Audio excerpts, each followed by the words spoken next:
Our Diocese of Parramatta is booming. Some of our churches have standing room only, and some of our schools are oversubscribed.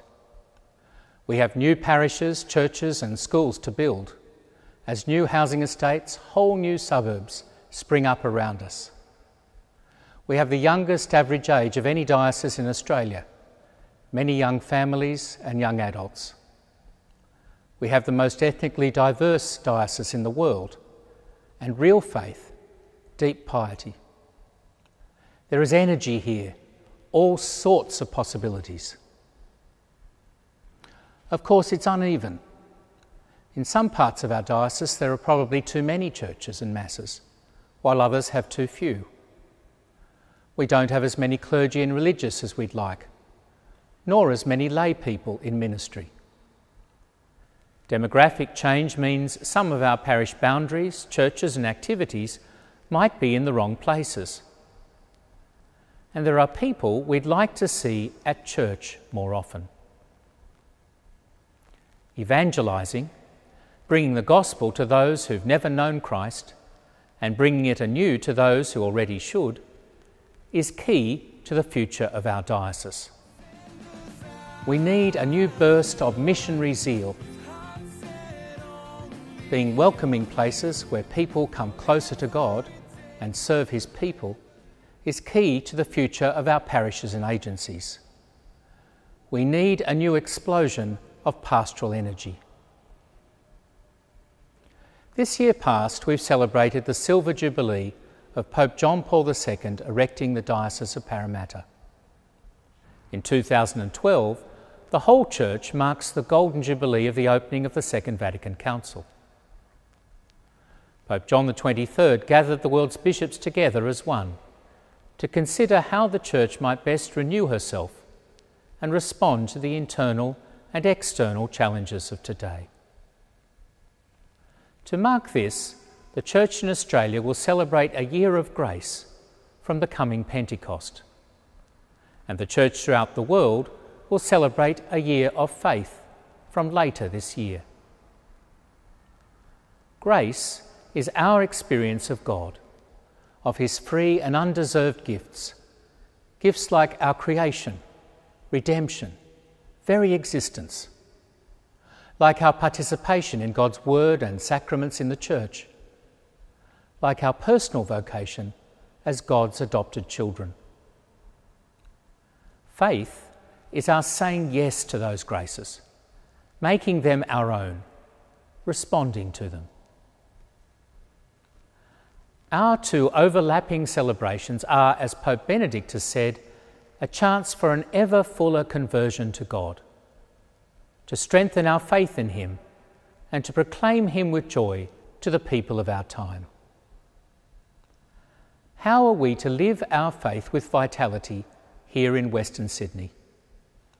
How can we connect with those rarely at church and draw in those who don't yet know their spiritual home is with us? How might we better support our families, parishes, Aboriginal and migrant communities in living the good news of Jesus Christ? How do we best deploy our spiritual and human energies in service of these tasks? We know what we are for: to know, love and worship God, to live and proclaim the good news of Jesus Christ, and to build up His kingdom. This is our perennial program. But it must be translated into pastoral initiatives for our time and place. Many of our parishes were established 50 or even 100 years ago. After years of rapid change, are our parish boundaries, buildings, clergy and lay workers, schools and social services in the right places? Should some parishes be twinned, amalgamated, subdivided or otherwise rearranged? Do our ways of evangelising, worshipping and serving work for today's people? How can we work better together as parish communities, making the most of local energies, collaborating with each other and ensuring that our structures and resources really support us? Should some of our parishes be sharing IT, youth ministers, RCIA, staff and so on? What other needs would we like to be addressing? How do we equip people for a 21st century mission? With such questions in mind, and with great confidence in the people of Western Sydney, I've initiated a process of pastoral planning for our diocese. In the coming months, you'll be invited to be part of a series of conversations across our diocese. They will be opportunities to listen to each other, exchange ideas, and suggest directions to go forward with faith in our future. The February issue of our diocesan magazine, Catholic Outlook, includes a guide with some helpful information about who we are, what we do, and the challenges we face. Please have a look at it and discuss it with your family, friends, and fellow parishioners. Then take part in one of the consultation sessions. If you can't, at least write or email our Pastoral Planning Working Party. In particular, I need your advice on 5 important matters. Family. How can we better support our families as the cornerstone of church and society, strengthening them in their love and helping them live the gospel? Youth. How can we better engage our young people in the life and mission of the church, helping them grow as disciples of Christ in a time of change and challenge for faith? Outreach. How can we better reach out in the spirit of a new evangelisation to those not strongly connected to or estranged from the church?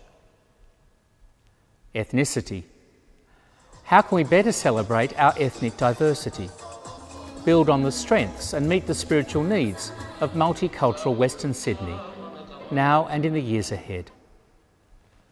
Vocations.